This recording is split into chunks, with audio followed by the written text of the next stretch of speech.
There is a $10 billion plant that has been sitting on a 24,000 hectare site in Kogi State, Nigeria since 1979. This site might just be hiding one of the biggest scams in Nigeria's history. Now, here's what I mean. Shortly after the devastating Nigerian civil war that destroyed lots of lives and properties between 1967 to 1970, the Nigerian government began to acquire majority stakes in the country's productive assets. The government of the time, recognizing how important steel was and still is to the industrialization of the country, decided, why not? Let's get our hands dirty and build some mill. Before this war, Nigerian leaders had engaged foreign experts on the subject of steel making in the country. A study was carried out by the Soviet Union under a cooperation agreement with Nigeria concerning the production of steel in the country. Some Soviet experts had given the Nigerian government the bad news in 1967, saying the known deposits of iron ore in the country were of poor quality for steel making. However, they had a solution up their sleeves. They wanted to keep looking. By 1973, iron ore of the required quality was discovered in a place called Itakpe. The Ajaokuta Steel Company Limited was quickly incorporated some 6 years later in 1979 under President Shehu Shagari, who began building this steel mill we're looking at right now. By the time the project was 84% completed, this guy, probably the most famous character on my channel right now, he decided it was time to remove the democratically elected government of Shagari from power. It would take another 14 years before the steel mill reached 98% completion in 1994, with 40 of the 43 plants at the facility having been built. Well, if you think 14 years was such a long time to get from 84% to 98% completion, then I hate to break the news to you, but it's been 30 years since 1994, yet we are far from seeing the remaining 2%. How did this happen? I want to take you back in time to when the first contract was awarded to this Russian company. I'll show you court documents and bank records with the names of those who made money from this gigantic failed project. By the end of this video, you will understand why each Nigerian administration since Abacha has promised to get this mill to work, even when they know that it just might never get off the ground. Buckle up, let's go on this ride together.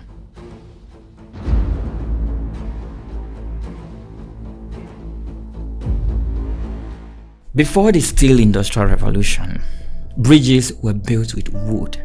There were few innovative projects that architects could embark on. However, when the revolution began, industrialization hit top gear.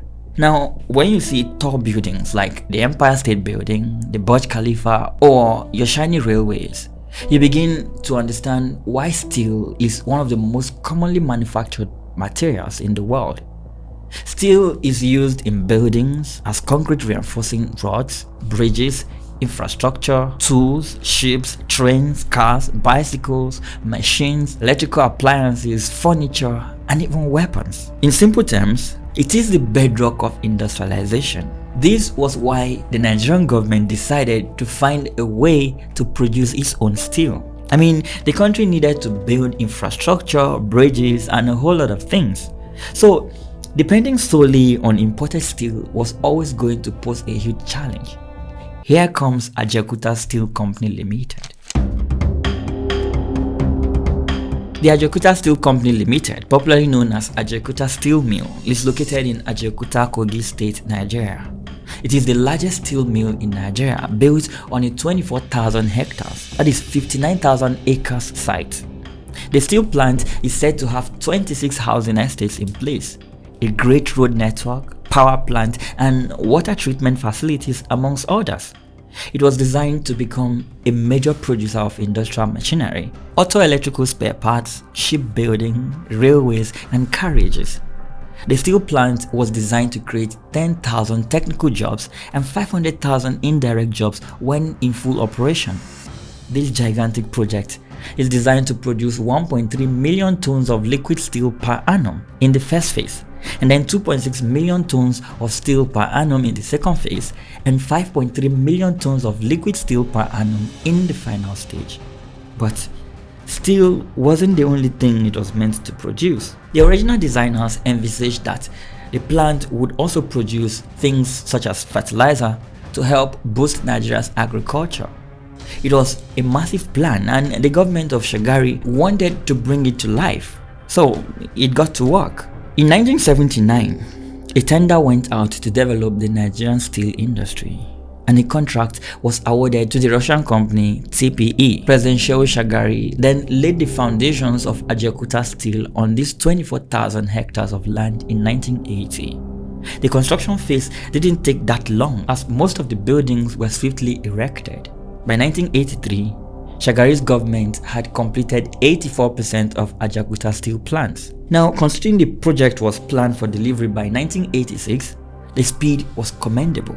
TPE, the company responsible for this contract, was known for delivering all its projects on time and following the budget proposed for it. They had embarked on similar projects in Brazil, South Korea, and China. However, even with the 84% completion, all was not well with the Nigerian project. The Soviets wanted to focus on the steel mill, so Western contractors had to be found for the civil works. There were also reports of disputes, with the Soviets withholding personnel because their accommodation had not been built. Another tension arose between the Russians and Nigerian personnel because the Russians were perceived to be receiving astronomical salaries compared to their Nigerian counterparts. As a result, there were delays and overruns were accumulated. By the end of 1983, all work had to be halted because the government ran out of money and stopped paying the contractors. The civil works contractors withdrew their personnel, blocking TPE's work in the process. Then the Buhari's coup happened. The military deposed the Shagari government and installed General Muhammadu Buhari as a military president. The construction, which had continued until 1983, was brought to an abrupt halt when the newly installed Muhammadu Buhari's regime cut the project's funding. Within days, the general manager of Ajaokuta was thrown in jail, along with 12 fellow senior managers, halting all work on Ajaokuta. By the time Buhari was removed from power in the 1985 palace coup, most Nigerians were already moving on from the 84% completed steel mill. In 1986, the General Ibrahim Babangida regime began the process of reviving work on the project. A new delivery date was rescheduled to 1989. But before the government could continue on this money spending spree on an abandoned project, they needed to sort out one of the major bottlenecks of the entire steel dream. You see, you cannot produce steel without iron ore, and the Nigerian government had just spent the best part of the last decade between 1979 to 1986 building a steel mill in a place without iron ores. So there needed to be a way to convey iron ore to the mill for any production to commence. Also, remember how Nigerian iron ores were not good enough and the Soviets had advised the country leaders to keep looking until they found a better deposit in Itakbe? Well, the iron ore found in Itakbe had its own problems as well. It has low iron content. But this was no big deal at all. To navigate this situation, the Nigerian government had to build the National Iron Ore Mining Company, NIMCO, a 2.15 metric tons of something called a beneficiation plant.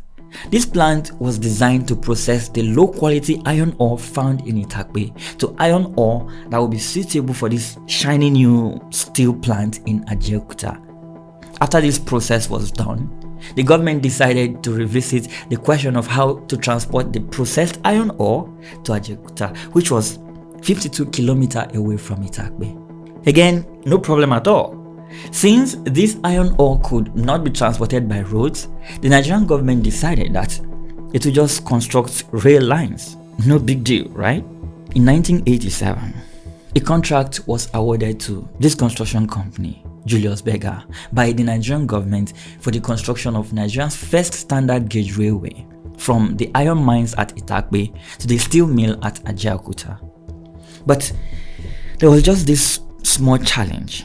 There was this very important element needed as a reactant in the steel making process.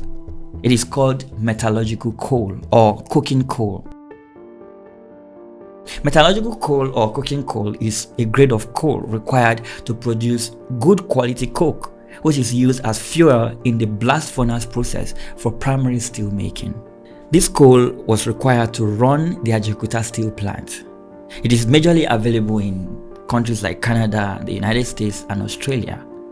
Well, since Nigeria needed it for its steel making process, it was necessary to import by sea.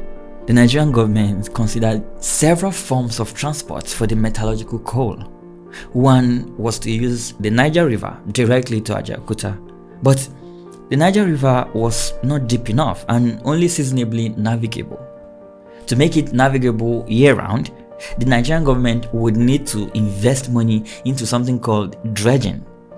The other option was to load the coal at Port Harcourt on the Eastern Line, but again, another challenge lies here, as Nigeria's Cape Gauge railways had insufficient capacity. As a way to mitigate all of these hitches, plans were drawn up to build a standard gauge railway from Port Harcourt to Otukpo, where it would branch off for Ajaokuta. However, after all the time taken to do all of this planning and mapping to arrive at this conclusion, the railway from Port Harcourt was not built due to a lack of funding. This rail line was only completed in 2020. So, what happened between 1987 to 1995 when the steel mill was reported to be 98% completed? Well, corruption. Some government officials turned the Ajaokuta mill into a personal cash cow, milking the government with frivolous contracts all through the Sani Abacha regime. Here's what I mean. According to a WikiLeaks report from the US Embassy in Abuja, since 1979, Ajaokuta Steel Complex has been used as a mechanism to grant contracts to contractors performing substandard work at overinflated prices, while providing senior government of Nigerian officials with large kickbacks. While each Nigerian administration that has come into power since the inception of this project has thought the project feasible, senior officials of these successive administrations were largely siphoning off millions in kickbacks from real and false contracts for the construction. When the construction work resumed in 1990, work progressed rapidly, only to be halted once again in 1996 by General Sani Abacha's regime. According to this leaked report, US Embassy sources said Abacha had made all the money he could from Ajaokuta by that point, and he never intended to complete or operate the plant. Around $2.5 billion of the Abacha loot was said to have come from Ajaokuta. But how did this happen? According to this US court document, when the Nigerian Steel Development Authority, an entity owned by the Nigerian government and later known as Ajaokuta Steel Company, entered into an agreement with this Russian company, TPE, to construct a steel plant in Nigeria for 5 billion German Deutschmark in 1979, the government of Nigeria agreed to give TPE debt instruments guaranteeing payment of $2 billion to finance part of the construction. The government of Nigeria later suspended payment on this debt because of a dispute that arose with TPE. TPE in turn stopped work on the steel plant and Nigeria defaulted on the outstanding debt instruments. Subsequently, this our guy, Bagudu, learned through his contacts at ANZ London about TPE's interest in selling the debt. Employees of ANZ in London told Bagudu that they had a client who would be willing to sell the debt to one of Bagudu's company, in this case Mecosta. The client was later identified as Pana Shipping Corporation, a Liberian company. Bagudu in turn approached Ibrahim Abacha and Finance Minister Anthony Ani, and in the process received assurances that the government of Nigeria would buy back the debt from Bagudu if one of Bagudu's companies purchased it from TPE. To guarantee that Nigeria would purchase the debt, Mr. Ani entered into an agreement on behalf of Nigeria to buy the debt from Mecosta on April 14, 1996, more than 4 months before either Pana or Mecosta actually acquired the debt. As a result of this agreement, the Nigerian government paid millions of dollars more than necessary to cancel its debt. Bagudu reportedly orchestrated a series of transactions through which Mecosta received money in escrow from Nigeria, used that money to purchase the debt from Pana, and sold the debt back to Nigeria at a significant markup. Specifically, Bagudu arranged for TPE to sell approximately 1.6 billion Dutch mark of its Nigerian debt instrument to Pana on or about September 30th, 1996 for 350 million Dutch mark. That same day, Pana resold the same debt to Mecosta, raising the price to 486 million Dutch mark. Mecosta immediately marked up the price again and sold it back to Nigeria for 972 million Dutch mark, which the Nigerian government paid in 2 installments of 486 million Dutch mark. Mohamed Abacha and Bagudu, as the owners of Mecosta, yielded a profit of approximately 481 million Dutch mark or $282.5 million.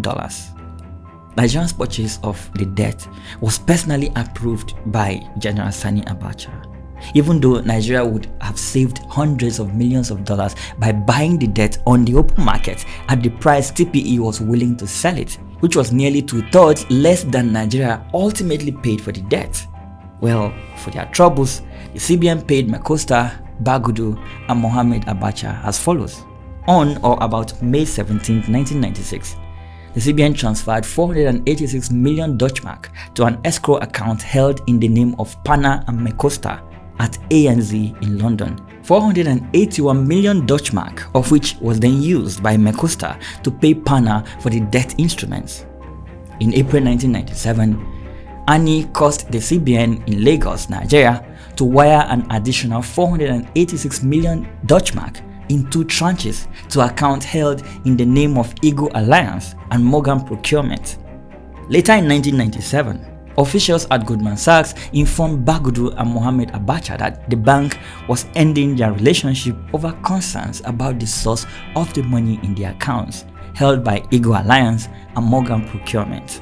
As a result, Bagudu and Mohamed Abacha transferred approximately $202.3 million in cash and securities from the Eagle Alliance accounts at Goldman Sachs in Zurich to a Mecosta account at Banque Baring Brothers located in Geneva, Switzerland. And they transferred approximately $90 million in cash and securities from the Morgan Procurement account to a Mecosta account at Crédit Agricole Industries in London. More details of this money transfer between bank accounts by Mohamed Abacha and Bagudu can be found in the sources linked in the description box of this video. In 2003, this Ajaokuta steel mine was sold to a company called Solgas Energy Limited, a company incorporated on paper in the United States and introduced to Nigeria by Seun Oyefeso, an accountant friend of Olusegun Obasanjo's son, Benga. Interestingly, Solgas was not even involved at the beginning of the concession process. The company did not even bid for Ajaokuta. So, how did this magic happen? The Olusegun Obasanjo-led administration embarked on the privatization of the Ajaokuta steel project in 2002. The government signed an agreement transferring the project to Kobe Steel of Japan, a company financed by Solgas. The concession of Ajaokuta to Solgas took place despite a critical report from the House of Representatives Committee that had discovered that Solgas did not have the technical and financial capacity to revive the project and had advised against the concession. The report was ignored by the Obasanjo government. In June 2003, the company was ceded to Messrs. Solgas Energy of the United States on 10-year tenure.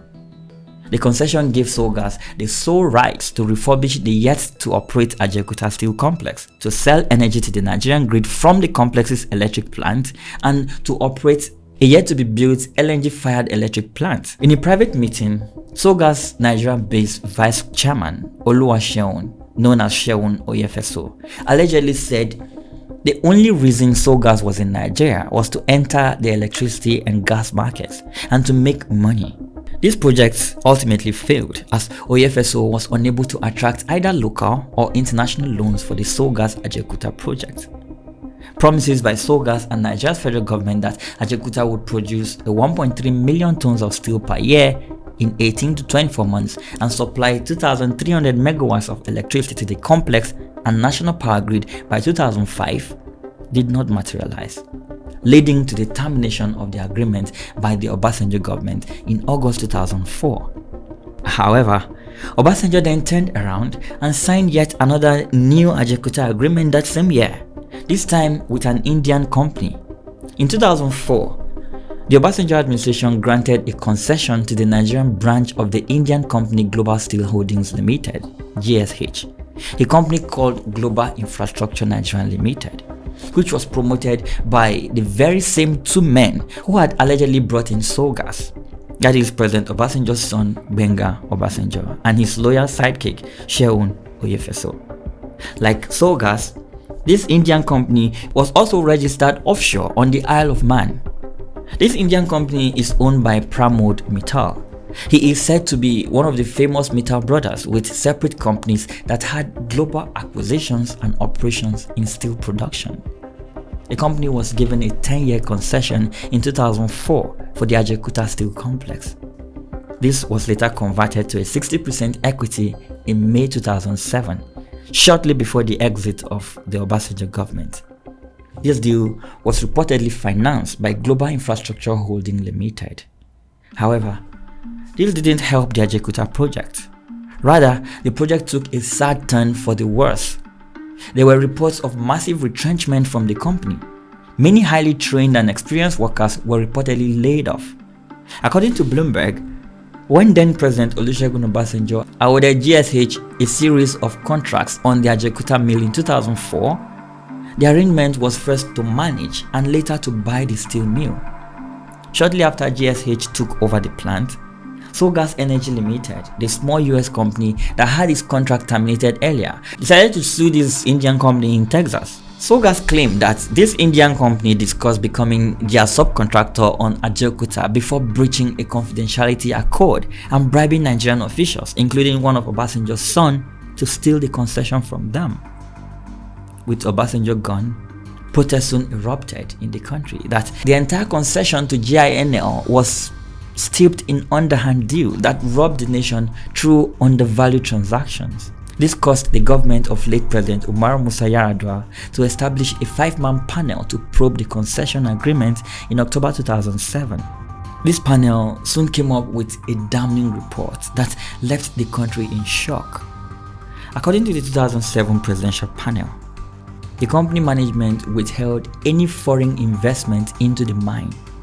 The panel also reported how GINL had merely depended largely on funds borrowed from Nigerian banks, which were not repaid. And they could not even find where the money from the banks had gone. The report said that this Indian company had not been able to produce convincing records of the injection of such funds. It further discovered that GINL, that is the Indian company, could not even produce any bank reconciliation statement over the 3 years since it took over Ajaokuta, and that the mandatory payment of 1% of turnover as a concession fee to the government was never paid. Apparently, GINL was constantly and systematically cannibalizing, vandalizing, and moving valuable equipment and spare parts or consumables out of the Ajaokuta Steel project. The report further stated that the Indian company had not imported replacement parts in 3 years. Security in the complex was reported to have broken down completely, and from time to time thieves would break in and cut away valuable equipment, with the management not interested in prosecuting offenders. The panel also reported even then that buildings such as the Metallurgical Training Center had already been overtaken by bushes, exposing the buildings and equipment to bushfire. It also reported that there had in fact been a fire in 2006 and that GINL management had pocketed the insurance payout of close to $1 million instead of passing it to the government, which was funding the Ajaokuta structures and equipment. After presenting all of this shocking report to the government, the presidential panel recommended that the concession agreement between GINL and Nigeria on Ajaokuta should be terminated. New findings by the National Assembly would further add more salt to injury, revealing how at the time of signing the concession agreement, the federal government did not involve the Bureau of Public Enterprise. Instead, the Bureau of Public Enterprise was the sole entity responsible for privatization of public enterprises in Nigeria. This development confirmed what was already viewed as a shady deal with GIHL, which some had speculated was brought to rip the country through their connections in high places. After going through the report, the government of late Yar'Adua acted accordingly. The concession agreement between the federal government and GIHL was brought to an end in 2008. However, GIHL was never going down without a fight. The termination of the concession agreement resulted in a series of arbitration. This Indian company proceeded to international arbitration over the matter when it took the Nigerian government to the International Chamber of Commerce, International Court of Arbitration, Paris, commencing arbitration in 2008. The company demanded $1 billion in damages for the contract termination. This arbitration lingered on for years, thus ensuring that the federal government was unable to do any major work on the project. Part of the demands of GIHL was that, in addition to the huge sum of money, the federal government would grant it the National Iron Ore Mining Company at Itakpe for a 25-year period for free. The objective was to direct the iron ore in Itakpe to the Delta Steel Company, which is still owned by GIHL from the concession processes. They eventually succeeded in obtaining the National Iron Ore Mining Company. In September 2022, after so many years of legal battles, the Nigerian government agreed to pay $496 million to terminate this dubious concession agreement. And here was where some fraud allegations surfaced. In December 2023, the Nigerian National Assembly called for investigations into the $496 million compensation Nigeria paid to Global Infrastructure Holding Limited, GIHL. According to reports, the federal government of Nigeria made no investigation into this company as it paid billions to the company despite a series of complaints about fraud in the company as far back as 2016. Also, according to testimonies to the National Assembly, GIHL was supposed to be producing iron ore and transferring it to Ajaokuta for steel development, but it was busy exporting the commodity instead. At the same hearing, witnesses testified that the federal government had paid GIHL staff 1.5 billion naira annually for 3 years. This was a suspicious arrangement considering the company was in a concession agreement with the federal government. Well, before she became an elected senator, Natasha Akpoti was a lawyer who opposed the return of the Ajaokuta steel and iron ore projects to GIHL. In 2016, Ms. Akpoti published a report of accusations against GIHL. She appeared before the National Assembly in 2018 to complain about the illegality of the GIHL's operations in Itakpe. Armed with the court documents of concern, Akpoti explained that GIHL swindled the Nigerian government. She told the National Assembly that she would like the legislative chambers to demand the report of that presidential committee to find out how it concluded that Nigeria owed GIHL $525 million in 2018, ultimately settling for a $496 million to settle out of court in 2022. But the Ajaokuta scandal is not stopping anytime soon. You see, despite the steel project not working for 45 years, it continues to take billions from the nation's treasury.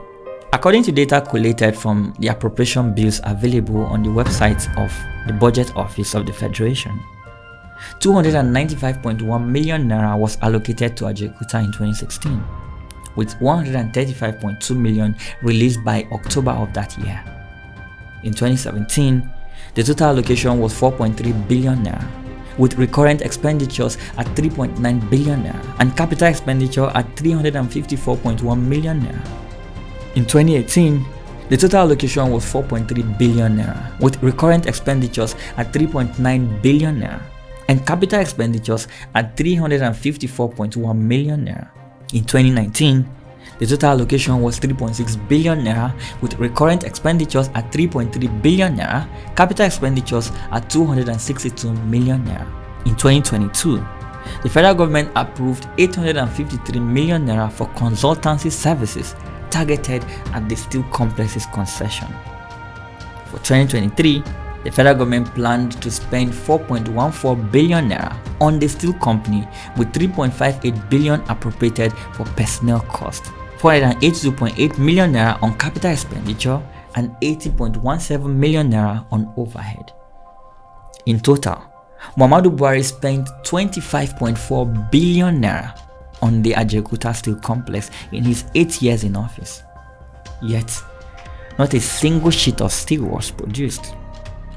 Recently, the Minister of Steel Development, Mr. Shuaib Abubakar, said Nigeria spends $8 billion to import steel into the country annually, saying it has become necessary for the Ajaokuta Steel Company to work. The minister has stated that reviving the Ajaokuta steel mill will cost something in the range of $2 billion to $5 billion. That was the same amount that was budgeted for the project back in 1979. The question is, will it work this time?